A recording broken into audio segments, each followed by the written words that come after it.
April 13, 1919. In Amritsar, Punjab, thousands gathered inside the walled garden of Jallianwala Bagh. It was the festival of Massacre, a day meant for celebration. But British forces had other plans. Troops began arriving at the narrow entrance of the garden. They sealed the gate, cutting off the only way in or out. Inside, unease spread as armed soldiers took up positions along the walls. Then Brigadier General General Dyer arrived, his face stern, his orders clear. Without warning, Dyer raised his arm, the signal to fire. Soldiers formed a line, rifles lifted, and took aim at the unarmed crowd. Men, women, and children stared back in dread. Mothers clutching their little ones, elders frowning in disbelief. The first gunshots rang out.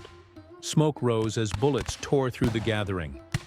Through the eyes of the soldiers, rifles flashed and fired into the trapped civilians. The line of soldiers kept shooting, their faces stern, their aim unflinching. Panic swept the garden. People rushed toward the well, desperate for escape. Some clung to its edge, others climbed in, their terror echoing through the air. Mothers crouched low, shielding their children as gunfire roared around them. Dust and smoke filled the garden, confusion and chaos everywhere. When the guns finally fell silent, sandals, turbans, and shawls lay scattered on the dusty ground. Civilians huddled in corners, trembling, too afraid to move. The soldiers lowered their rifles, smoke still drifting through the fading light. In formation, the troops marched out of the gate, leaving devastation behind.